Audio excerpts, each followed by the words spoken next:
There's a novel policy we want to introduce. Every policeman, every army man, everybody who is involved in security services within our state will be placed on a life insurance policy. We remove the burden from government. You provide them a life insurance policy, a policy that guarantees accommodation for the family for life, a policy that guarantees education for the children for life, a policy that encourages the women empowerment so that the wives can have a job or have something to do.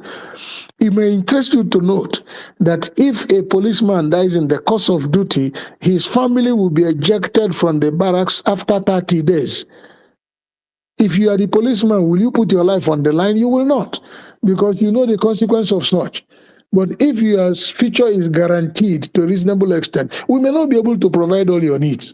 But there are basic ones that have to be addressed, basic ones like accommodation, basic ones like education of the children, basic ones like empowering the wife to start doing something. If she's not employable, you provide her opportunity or resources for her to be able to start something. By the time you do that, you restore the confidence of the security agencies, and they will put in their best to be able to serve the state. So there's quite a lot we can do.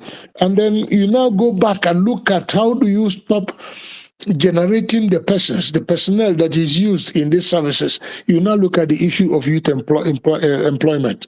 There is unemployment today in the land because government has not invested in agriculture and the agricultural value chain.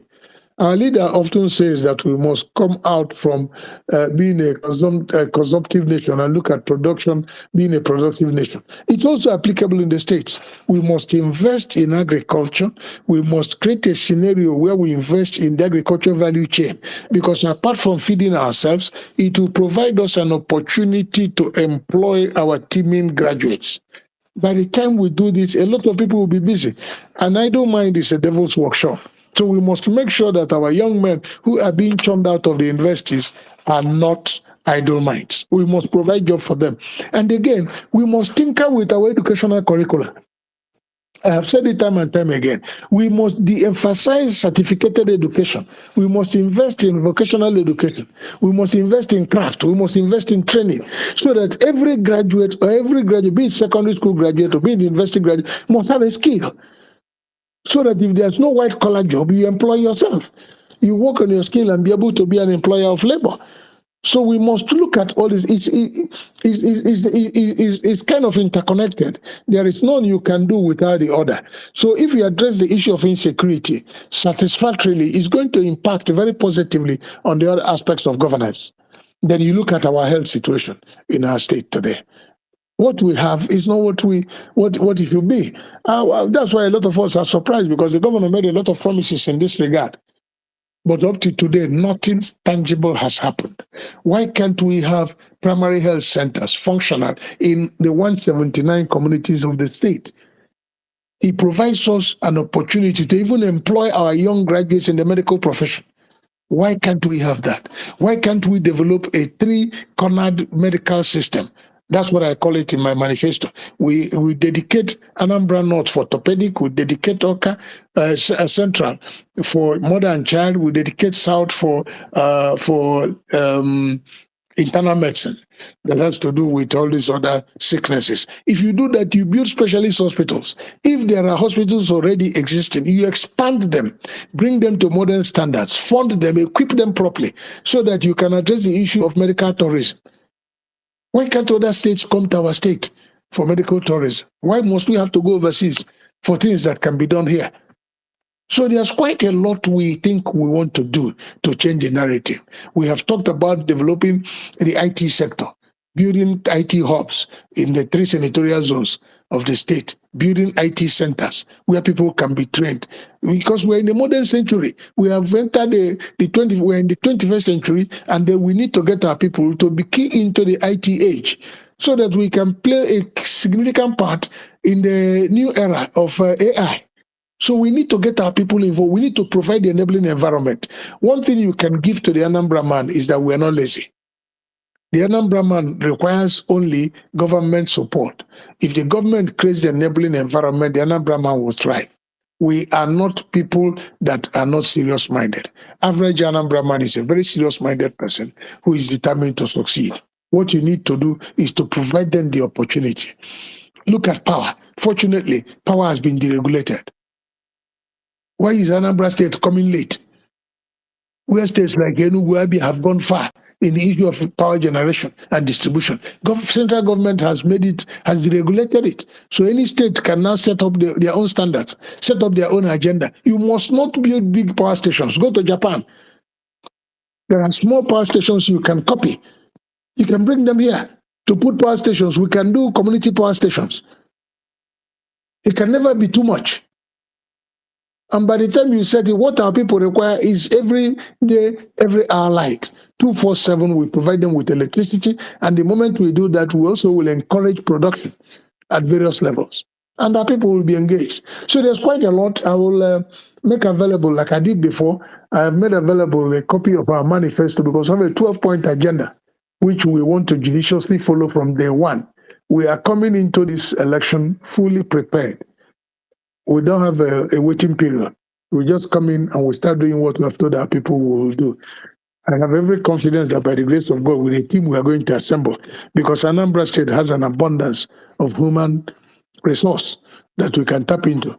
We are going to assemble a team that will be accountable to the people, a team that want to be assessed by the judgment of history, a team that is determined to make history, a team that will align with my vision for a new Anambra State.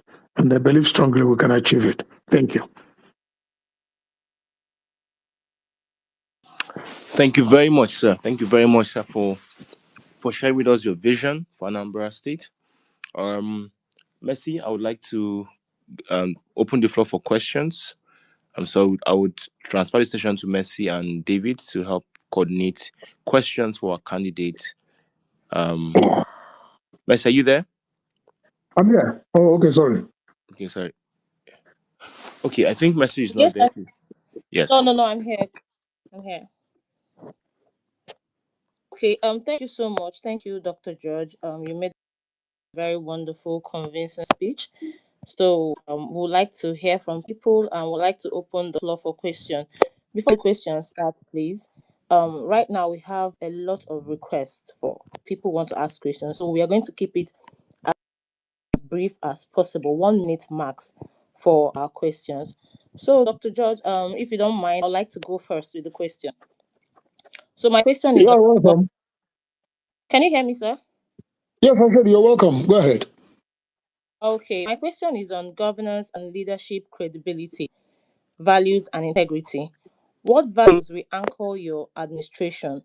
How will you ensure transparency and accountability in public office?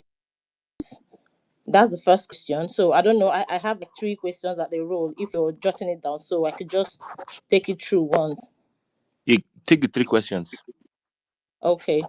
So on anti-corruption, how will you dismantle the entrenched network of godfatherism, patronage, and corruption in Anambra politics? Then on public service reform, what reforms will you pursue to make the Anambra civil service more efficient, citizen-oriented, and less prone to corruption? These are my questions, sir. All right. Moderator, am I free to take the questions now? Yes, sir, absolutely. Okay, fine. You see, governance and leadership, the matter of credibility and transparency is a challenge on the leadership. If you want oranges, you plant oranges. If you want apples, you plant apples. The leader, who in this instance is the governor, must demonstrate credibility. You must be transparent in all your dealings, because the moment you do that, everybody will toe your line. You can't say something different and do something different and expect a different result. If you are credible, if you are transparent, and then the team you put in place will also be credible and transparent, because they will be watching their leader to see where your direction goes. And the moment you're able to resolve that, the issue of credibility will manifest.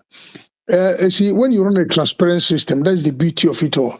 You are open to criticism, you're open to public assessment, you're open to questions. And this is what our people need. The moment they are able to be part of their government by being able to assess it, to being able to question it, they will now contribute and make sure you succeed because it becomes a collective responsibility. Everybody will now be involved. And when you take this issue, you look at the person's past record. Fortunately for me, I've been able to hold responsible positions in government. My last one being the Managing Director, Chief Executive of National Inland Waterways. I challenge everybody, I challenge anybody to please go back and make inquiries about me. Ask how I ran that office. I ran a system where I take all my phone calls, I reply all my text messages. Nobody fills visitors form to see me. I am open to everybody. So I had an opportunity to have a direct feeling on how the people feel and what they think about me and my governance style. Okay, I made it a possibility that every officer of the company, from the local, the least qualified, the security men, everybody had unguarded access to me. So I had a free feeling. Even outsiders from the local community where the head office was located, that's in Lokoja, had access to me. So once you are accessible, once you are open, and then they see that you're credible, you win their confidence, and they will all walk in line with your vision.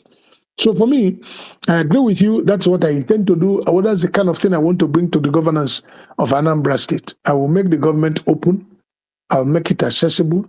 I will make it contributory to the extent that people will participate in their government so that they can be able to question anyone who is holding any responsible position of government. Then the second question is anti-corruption and the issue of godfatherism. I have never believed in godfatherism myself. And all through my life, to the glory of God, I have always said that God is my godfather. I am very, very strongly that I have God by my side, and anybody who is interested in partnering with me. That is why, if you watch my campaign videos, you will hear me say it. I don't want those who want to work for me. I want those who work with me. I want those who partner with me, those who share my common interest. For me, it is about the people. If we are willing to put the people as the cornerstone of your program, please come on board and let us work together. All right? And then when people see that you're transparent, when people see that you are not nepotic, you don't bring in your family into your governance. When people see that you're straight, that people are appointed based on credibility and capacity and capability, when they see that you treat issues without thinking that this one is my own, the moment you do that, people will see you. And that is the biggest way to fight corruption. You must show example. And we're going to make sure that we strengthen the institutions. A situation where people become stronger than the institutions are not acceptable. And that is one of the biggest challenges we have in the country. We have strong men and strong women and very weak institutions. In Anambra State, we are going to strengthen the institutions, make everybody accountable. And by the time they see that the governor is accountable, everybody will sit up. The efficient civil service, I've always said it and I intend to do it, we must bring in technology. We must bring in technology. You can't come to work by 10 o'clock and say you have worked for the day. If you come in by 8 and click on, and then you are recorded as having come, then you do your day's job. If you go, you know you have gone. So we're going to bring in technology because we see it as something that is efficient, and we're going to make it very efficient. And then we're going to invest in training. We're going to train the civil servant because if you train them properly, you make them more efficient. You get them properly trained, you get them properly equipped, and then you bring in technology, you will ensure efficiency of the civil service.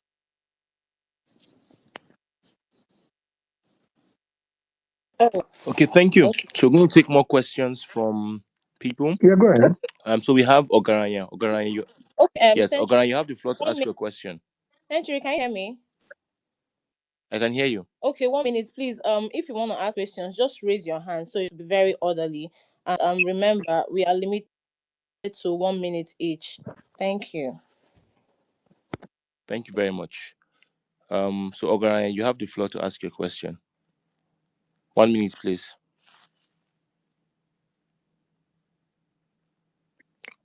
Ogaranya, are you there?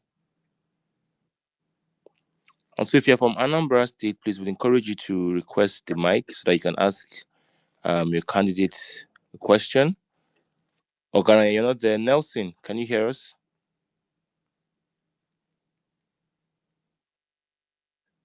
Nelson, please go ahead and ask your question. Ogana, you've been given the mic to ask, but you're unable to unmute. Nelson, please, can you unmute and ask? Nelson Collins, can you hear us?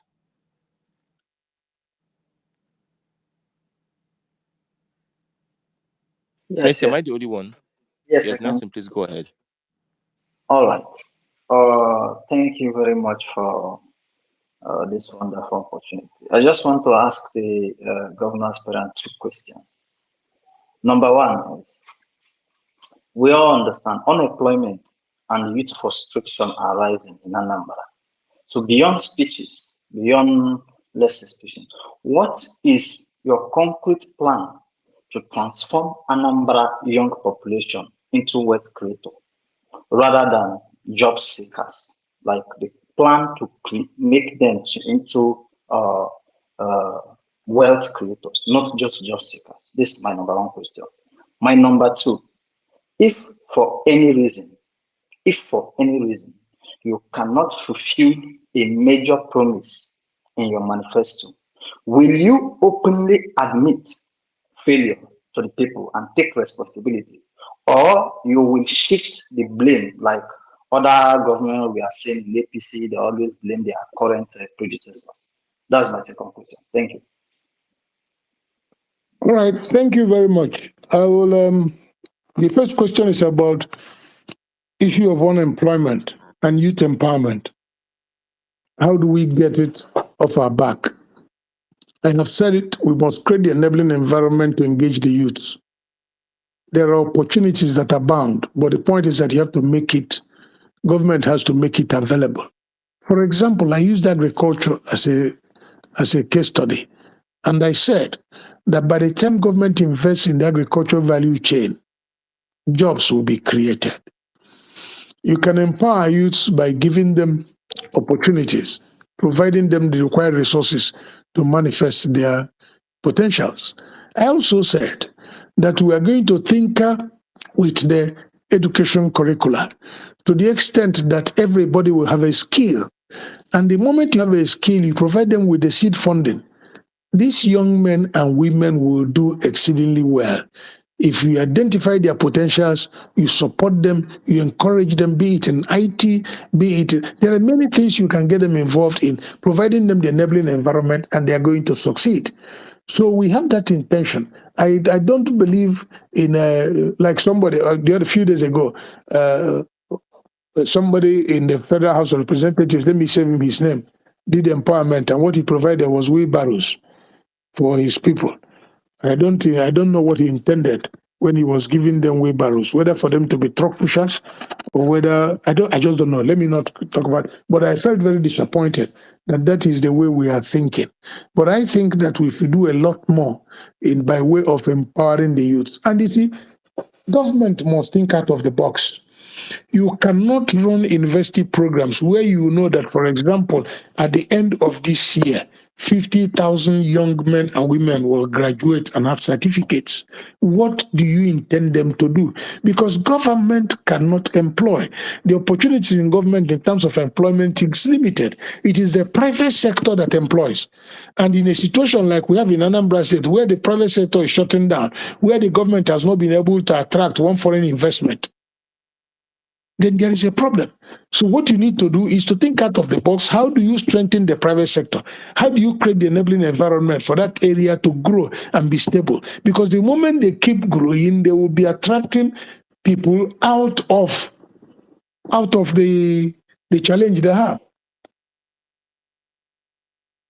So that is what we intend to do with regards to the issue of unemployment and youth empowerment. It's a major challenge and we must do something about it. As to whether I will take responsibility, the buck stops on my table. I will not shift responsibility. I will take full responsibility for any of my actions, for any failing in government. It is not cast in iron. We are going to do our best. When you show sincerity, when you are committed, you will get the people's support. When you have a challenge, they will help you. But when you're distant from them, when they see you as a fraud, when they see you as dishonest, when they see you as disconnected from them, they will allow you to steal in your juice. But the moment you take them into confidence, they will work with you. And your vision will align with their own. So I will take full responsibility for any of our actions. It is a government that I'm heading.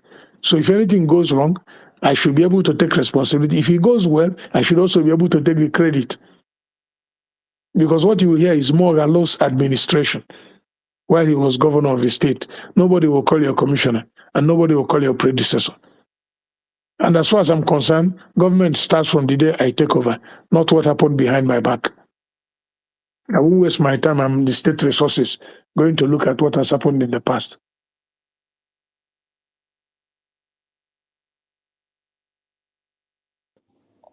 Okay, Dr. George, can you hear us? Yes, I'm with you.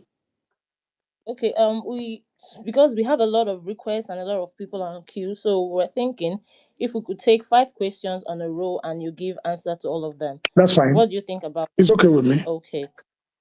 Okay. So that's fine. We have Victor. Victor, you have the floor, please.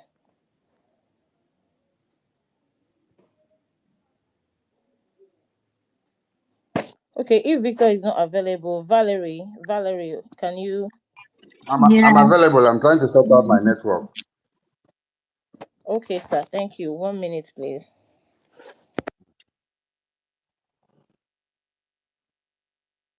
Let Valerie go. Let me sort out my network. Okay, Valerie, you have the. Yeah. Good evening, Dr. George, Moghalu, and everybody here. So just for me not to hug the mic, sir, I have 2 brief questions. So the first one is that we all know that the competition for Anambra governorship election is tough, you understand, from Soludo's incumbency and Ukachukwu's resources he has from APC. Do you think it is that Obi's effect that is going to get you there? Or what do you think makes you stand out from the other contestants? And then the second question is that what last efforts are you going to make to change people that are neutral to actually choose you to be their preferred candidate? Thank you, sir. Thank you so much, Valerie. That was a very quick and straight to the point question. So, Alexander, you can go, please. Good evening, Dr. George Moghalu. Good evening, Good everybody. evening. Okay, sir. I have just a simple question. The election now, you have fantastic manifesto. Everybody's impressed. I just want to ask, will you go the line of, should the election, if it doesn't favor you, will you go the line of going to courts? Will you toe that same line? Because we all know that most of the time when they go to court, nothing good comes out of it. When these people use their power of incumbency to want to subdue whatever challenges comes up, would you be going to court? Thank you very much. Um, Thank you so much, Alexander. Master P, you have the floor. Okay, thank you very much, our leaders. Without wasting much of our time, I just have this question: inclusive governance. Uh, Dr. George, please, how will you ensure that women, youth, and people with disability are included in your administration, in your administration's decision and the leadership role? That is one. Two, what specific strategy do you have in place to protect both the voters and their votes and to ensure that the actual result reflects the will of the people? How do you intend to ensure transparency, accountability in your administration, especially in the management of state resources? What structure will you put in place to make sure citizens' voices, especially at the grassroots, are heard in policy decisions? Thank you very much. Thank you so much, Master P, for that question. Okay, Ogaranya, I think you're back. If you can hear me, you have the mic. And please remember, we have limited time, so 1 minute is okay.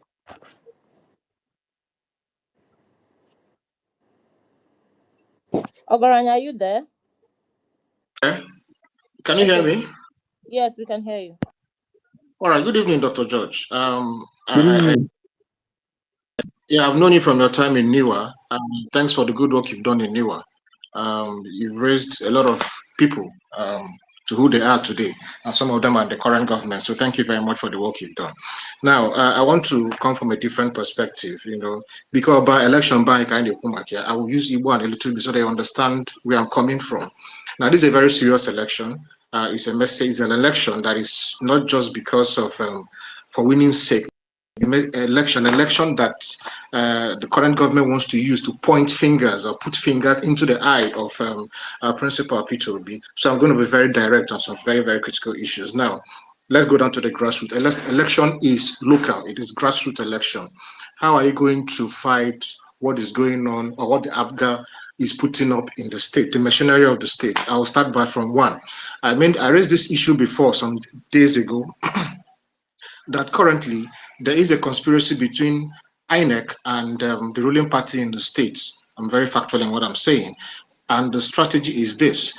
The 21 local government chairmen were mandated to compile the name of polling electoral officers, the polling officers and others.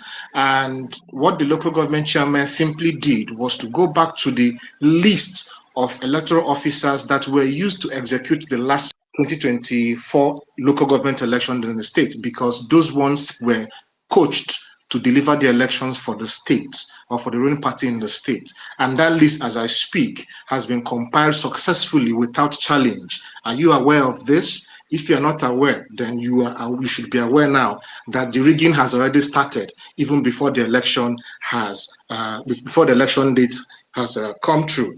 Now, you need to look into that matter.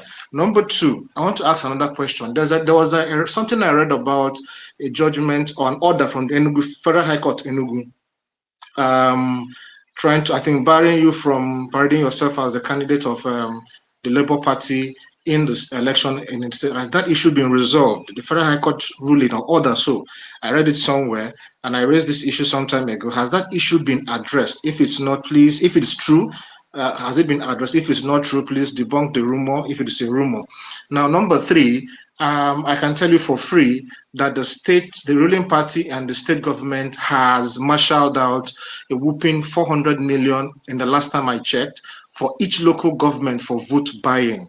Yes, in the last election in Onitsha, I'm sure you are aware what happened. The governor voted good money, and 3 local government chairmen executed that mission in order to win it and win it convincingly, and votes were bought. Now it is going to be replicated. I'm telling you that for free, that a minimum of 400 million naira has been voted, and the local government chairmen are asking for more, that for them to deliver. How are you intending to counter them on this vote buying strategy they have come up with? Because it is going to be happening as I speak to you. And finally, I raised this issue yesterday, and I'm going to, and thank God you are here today. I want to raise it to you directly. Are you aware that some towns, I'm sure you are aware that Idemili North and South particularly has the key or bears the key to your possible electoral victory? And in fact, from Peter Obi's time, Ngige's time up only, has always delivered the votes that anyone requires to win the election. And some of the key towns there, Obosi, urban and rural, has been hijacked, per se, into a one-party town to work for the ruling party. No other political party is being allowed to work in Obosi as we speak. Are you aware of this? If please take note, I'm giving you this feedback. Please, how do you intend to get votes from Idemili North and South, but Idemili North and Obosi urban and rural in particular? Thank you very much. Okay, thank you, Ogara. All right. Can I take the questions? We have already secured 12 questions here. Yes, sir. Okay, so I can go ahead and take them before we. Yes, go ahead, sir. All right. The first question that came was the issue of the incumbency coupled with Okachukwu's resources from the federal government, and then the question now is whether the OB effect can help or can be an enabler in realizing my ambition. I will answer the question by saying, one, this is not the first time incumbents have lost election, and this incumbent will also be defeated. In Anambra State, it has happened before. In the country, it has happened before. An incumbent has been defeated, and it will happen again. I'm very confident about that. So I am very confident that the will of the people will prevail, and God will do what He knows how to do. There's no doubt as to the fact that humongous resources are available to the state, which they have been abusing, and the clear manifestation of what they intend to do was demonstrated in the senatorial election, the by-elections that took place, where humongous amount of money, state resources were deployed to buy, vote, procure, and compromise electoral officers and what have you. But be that as it may, we are fully conscious of that, and we are doing the best we can to get our people to that this is what they did before and this is what they intend to do. In fact, they intend to put in more money. But let me also tell you, I have no apologies for associating myself with Peter Obi because he has the credibility and the character and the name that can help me in actualizing my ambition. That is why, in fact, that's the reason why we are meeting tonight, because I believe that I can leverage on the strength, support, and the popularity of the obedient movement to add to what I have in terms of my visibility, in terms of my name, my image, my integrity. I add all together, and we are going to get victory. It is not only about money. I know money is important. It is not only about noise making or belief or false belief of contact. The reality on the ground will certainly be different. By the time every obedient is on the ground, by the time my people are on the ground, by the time I am on the ground, reaching out to people, telling them to beware of what these people are planning to do, the narrative will be different. So the OB factor is critical, and we are going to maximize its relevance in the course of the elections. Then the second question is,